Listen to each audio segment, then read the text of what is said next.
everybody, it's your girl Melissia Rene. You guys can check me out on Creative Clout. My interview will be on there. You guys can listen to everything that I have going on, everything that's coming up, and yeah, check them out. Live from the 305, you're rocking with Jiggy Jones right here on Creative Clout, and we have Melissia Rene in the building. What's up? How you doing? How are you? I'm great. It was great meeting you yesterday. So you're out here for Miami Swim Week. Yes. So what exactly are you doing? Well, I'm not a designer, but I do have my own clothing boutique, and I, connected with a couple different people over the past couple years or whatever. And someone that I met in particular, she just said like, oh, I got all these different fashion shows you can do, whatever. And she was like, Miami Swim Week is one of my boutique is, like I said, it's not just swimwear, it's a little bit of everything. So anyways, I pulled together like 19 looks. And I said, okay, I can do it. So I came down and I did the whole Swim Week thing. What type of events have you been going to I guess, showcase your line? Just different fashion shows. I just did one in LA, like, what was that, 2-3 weeks ago? I did one. I also had one in Las Vegas. So, and then like, I've had some in the past too. Okay, gotcha. Because my daughter's to build father, up to this moment. and had like a big fight weekend. And that was my first actual fashion show I did. And I had over 200 people there. Where are you originally from? St. Louis. St. Louis, but you live in Vegas now. I've been in Vegas for like 20-something years. Really? So what were you doing before you started venturing into the fashion industry? Well, a little bit. I mean, I've worked regular jobs. I always tell my story about how I was a maid. And that's why, like, because the thing is, a lot of times people, they make you feel shameful of where you came from. And I feel like I always say you gotta live your truth. Yeah, you know what I'm saying. That's the only thing you can do. And not only that, especially even if you haven't made it from what you were to whatever. I respect anybody who works and provides for their family and do what they have to do. That's what I like. I don't like lazy people. So, I never was that way. When I was 13 years old, that's when I got my first job. I used to work with my mother. She was a waitress at a Jewish country club. Really? And they were like, we got a job, slicing cake and scooping ice cream. And I was like, I want to do it. Exactly. I'm getting a paycheck. I want to do it. Gotcha. So I always had that drive about myself. So, but yeah, I was a maid. And then, I worked a couple of jobs here and there, call centers, this, that. I think my last job was in 2009. Really? Oh, like 9 to 5 type? Like on the clock, working for somebody else. Yeah. Ever since then, I've been, doing my own thing. And, I actually opened my boutique in 2015. Okay. Yeah, signed contracts and everything. Oh, no, it wasn't 2015. Hold on. Earlier? It was 2014. 14, okay. Yeah. But, so, I've been my own boss since then, and I mean, it's nothing like it. Oh, yeah, definitely. Ownership is big. Oh, yeah. So, you originally from St. Louis, what brought you to Vegas? My parents. Because when I moved to Las Vegas, I was like 13. Yeah, my dad was military, so we always jumped around. We lived in Las Vegas before, like when I was like in first grade. Yeah, exactly. And then they were like, okay, it's either going to be between Miami or Las Vegas. They picked Las Vegas, and that's where we ended up. So Vegas, I always looked at Vegas. Of course, that's one of the biggest tourist sites in the country. People go there they're known for gambling, known for all this stuff. So did you ever want to venture into that just because of the lifestyle? No, I never even got caught up in it like that. Like a lot of people would tell you, like I have 2 kids. And my son told me one day, he said, man, like if I can raise kids when I have kids, I want to do it somewhere else because living in Las Vegas, you experience things that you probably wouldn't experience nowhere else at a young age. So I understand that, but I never got caught up into it like that. Like, there's drugs out there, the gambling, the this, the that. I just never got caught up in it. And I'm glad I didn't. I stayed on the right path. So how did you sort of like shelter your kids from that lifestyle? See, both of my kids have different fathers. So it's different lifestyles too, But I mean, you have to talk to them. You have to communicate with your kids so you know what's going on. I kind of instilled in them what my parents did in me. So that was you had to be like stern and I'll beat your ass. Exactly. You had to say certain things. Lay down the law. Exactly. So you had to let them know that you didn't play. I still think that behind my back, they still did things that all kids do. Yeah, that they do. But overall, great kids and they didn't get involved in all that. Yeah. So you have a son. Is he? Which child's the oldest? My son. My son is 23, and then my daughter's 19. Okay. Yeah. So your daughter, you say they have different lifestyles. So what's the different lifestyle from your son to your daughter? Well, just because my son, he was pretty much primarily just with me the whole time. His dad was in and out of his life, but not for real. Yeah. My daughter, her father was very heavily involved in her life, always was there, and you know, he's Floyd Mayweather, the boxer. Yeah. So it just was a different lifestyle for her. You know, she was traveling at a very young age and just seeing, you know, a lot. Exactly. You know, that the my exposure son, is more. that my son really didn't get to see, and you know, just two different lifestyles. You know, and it was like a lot of things were hand given to her, and you know, like. You know, when she go to her dad's house, he has a maid. You know, he's got a chef. You know, and then my son, he's just there with me. So when she comes home, she's expecting me to cook for her and do different things. I'm like, no. In this house, this is what we do. A little bit more humble lifestyle. There you go. What's your daughter's name, by the way? Yaya Mayweather. Everybody knows her by Yaya. Yeah. With parents, they always like to take a lot of their selves and put them in their child. So like you're in the fashion industry, have your own boutique ownership. Is that something that you're teaching your daughter now? Even though she comes from, you know, her dad is Floyd, she comes from a lot of luxury. Oh yeah, definitely. I mean, the thing is with Ayana, you know, we've talked about going to school for business management. But right now her focus is her music. You know, that's her passion, that's what she's good at, and that's what she wants to do. But while she's working on her music, we also have her doing her studies, and also still, you know, she's going to be taking the classes for business management and stuff, because she talked about taking over Mayweather Promotions. Really? Okay. She's heavily involved in the boxing. Ayana can tell you anything about boxing you need to know. What fighter is who, what's what. She knows the business. Wow. So yeah, so I could, you know, like her thing is my music doesn't work out the way I intended to. That's my plan B. Okay. So yeah, so we definitely, you know, like just looking at her dad and all the business moves that he made and stuff, and she sits down and she asks questions. Well, what's this? Well, what's that? What do I need to do? What's commercial real estate?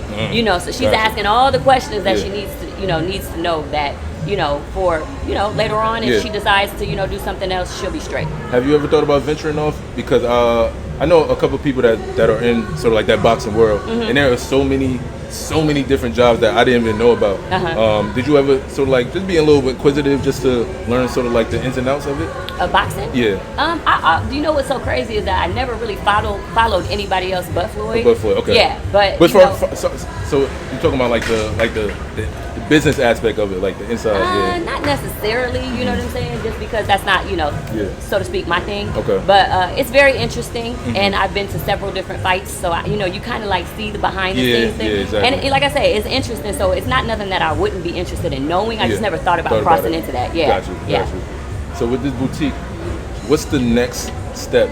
Or like, what is the level up moment that you would like to take it to? Honestly, my next step is going to be my own designing. I'm going to be designing my own stuff. Okay. So that's my next step with it. I had got to a point where I was like, I'm kind of, you know, done with it, you know, and I was going to just close it up and just, you know.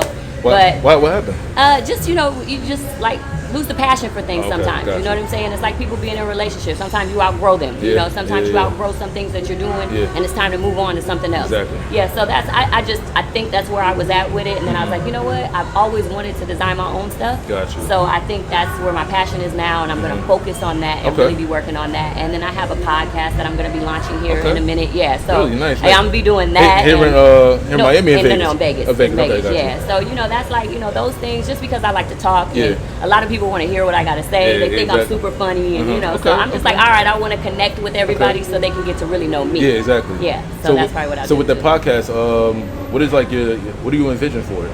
I just envision, you know what, my whole thing is this, just being connected to a athlete, celebrity, whatever you want to call it. I know people can pry into your business. People believe everything that they hear and all that. I don't want my podcast to be about that. I don't want to bring people on to sit there and talk about the drama, the this, the that. What about the good things that you are doing? Exactly. I heard you did this. What, you know, I want to know those things about people that people don't really get to talk about, that you don't hear about, because everybody's so into negative shit. You know what I'm saying? Exactly. And I'm not with it. You know, and like I said, just being connected to someone that you always hear that. You know what I'm saying? They don't never talk about the good things that Floyd does, but the minute he's, you know, burnt a $100 bill in the club and this and that, everybody, everybody's talking about it. Or you support Gucci after this happened. They talk about all the negative shit. Let's talk about the real shit. Let's talk about how I'm getting money. Let's talk about how I'm a businessman. Let's talk about the things I've done for the community that you guys aren't talking about. So that's what I want to do with my podcast, and really just, you know, focus on the person and other things that they have going in their lives. Positive stuff. Exactly. That's where I'm with it. So are you looking to bring on Floyd as the first guest? He'll be on there. Yeah, you know what? We just talked about that too. So he's been a little busy and a little all over the place, but if he says he'll do it, cool. If not, I'm right on to the next. There you go. Exactly. So quickly, just to go back to the Gucci incident, did you support him in that matter? Because, you know, of course, he caught a lot of backlash with that. Yeah.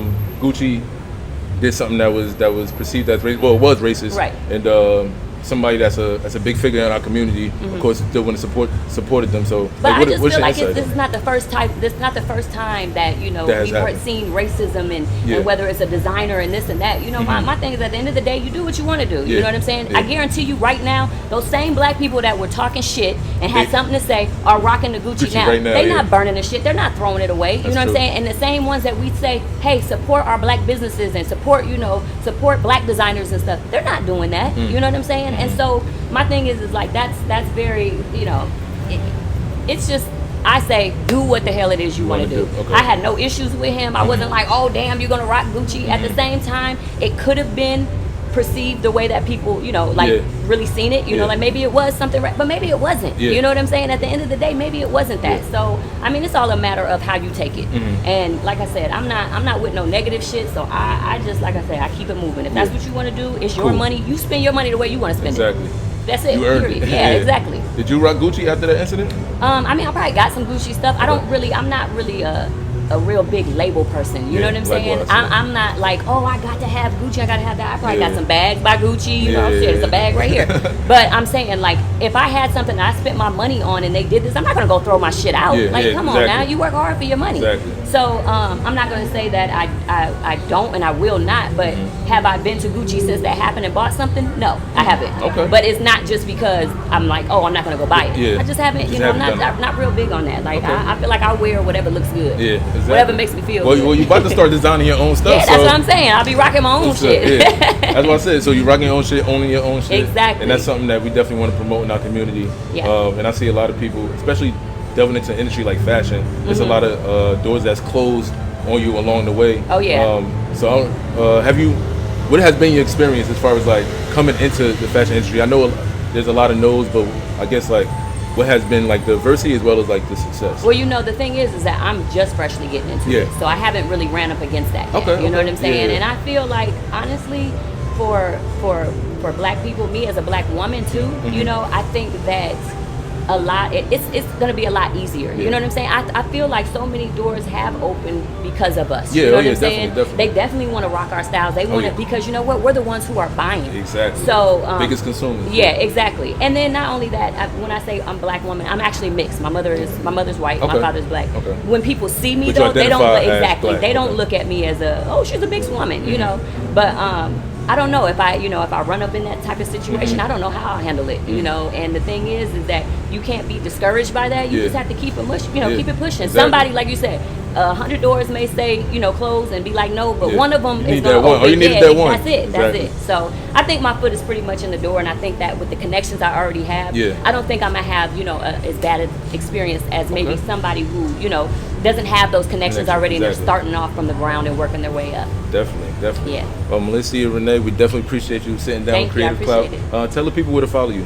You can follow me on Instagram at Melissia Rene, and I'm also on Twitter at Ms. Melissia. And also check out my podcast, which is launching soon, and it's called You Got Mail, and that's going to be on YouTube, so you guys will actually be able to visually see us sit down, clowning, having a good time. I got a bar back there. We're having a good time. It's lit. Well, we definitely appreciate you coming out. Thank you. Jiggy Jones, Creative Clout, Melissia Rene. Thank you.